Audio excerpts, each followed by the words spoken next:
kind of shifting gears a little bit. Yeah. But it's actually kind of related because we've been talking about education. I like to try and educate viewers with through my guests by having them provide some sort of insight or piece of advice that they or you have found to be particularly wonderful and you think would be great for other moms to know. And it doesn't have to be about sex education, just about being a mom in general. And so I always explain this could be something that you've just learned through trial and error, or that some wise parent, when you were a new parent, shared with you, and you've always remembered that, like, yeah, that's been an excellent piece. Yeah. So is anything springing to mind that you'd like to share? Yeah, so I went through sort of a little mini personal revolution. So I don't know, at some point I heard the Eleanor Roosevelt quote about, at the end of the day, the only thing you actually give your kids is your own state of being. That we can do all this other stuff for our kids, you know, and provide these homes and these material things and opportunities and blah, blah, blah, blah, blah. But at the end of the day, what they are going to take away from the gazillions of efforts that we make, constant, right? Exhausting effort to like create these childhoods for them. Yes. At the end of the day, the main thing they are taking away from that is how they see us live. And so at first I was like, oh, okay, that makes me feel better. And then I started to feel like, oh, I have to get everything right.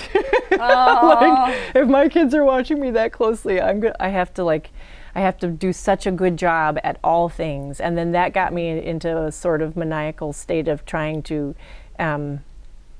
just do too much too well. Right. And so now it's hard for me, but I try to,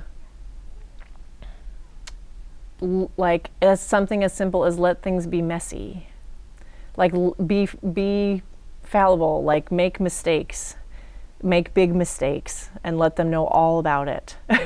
Or like, you know, I'm vegan, you know, but there are those days where I'm like, we're having popcorn for dinner because I can't cook. I just don't have it in, I mean, I could, but it's a better thing to sometimes just let it go, lower the bar. Yeah. Because if I am striving to like set this example of accomplishment and being a strong woman and being independent and doing that all the time, I'm not showing them a whole lot about self-care. I'm not showing them a lot about being gentle with myself and being forgiving and those kinds of things. And so I'm trying to just do a little, just do a little worse at some. I don't the whole mean thing of like letting things go and not try to be amazing all the time for my kids. Right. Yeah, so, and just it's okay, and it's okay to cry because money's short, and it's okay to, you know, it's okay to slam down the laundry because I'm tired of having to carry it up and down the stairs, and it's okay for me to get upset at them when they are being obnoxious and I'm tired, and I can later say to them, listen, I wish I had said that differently. I do that all the time. Yeah. I'm good about apologizing. When I lose my cool, like just very shortly thereafter, I always apologize. They're like, it's okay, Mom, we get it. That's, I'm like, that's what I'm saying too. Like, that's the better thing for them to take away. Is not that my mom worked so hard all the time that she accomplished all of this stuff. It's more that my mom enjoyed her work and made a difference in people's lives, and then she sat down with us and got muddy in the rain, you know, like, it's hard though. It's a hard balance. I mean, and I can say all that, and then I'm going to go home and be upset that there's dirty dishes in the sink, you know. Yeah. So it's just constant. It's constant. It is constant. But you know, I take heart hearing you say this, because it's like just having that knowledge that other moms are going through the same thing. It just helps. Yeah. Oh God, yeah. That's the only way to survive motherhood, I think. Doing it. It can be so isolating too, with just the whole idea that, I don't know, of how motherhood is supposed to look is so unlike reality, really.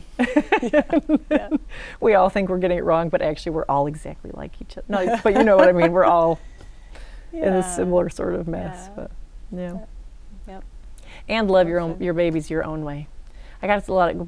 And I didn't get. That's not true. I didn't get a lot of pushback for attachment parenting, but through hearing other people talk about it, there's a lot of people are critical of each other in a way that makes me nuts, right? I mean, how can you possibly have any idea what's right for someone else's family? So just hush up and just be your own kind of parent. I'm on that one. Right? That one. All right.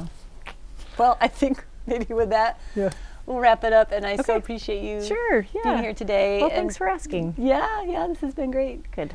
And for those of you out there, thank you for watching, and stay tuned for another episode coming soon.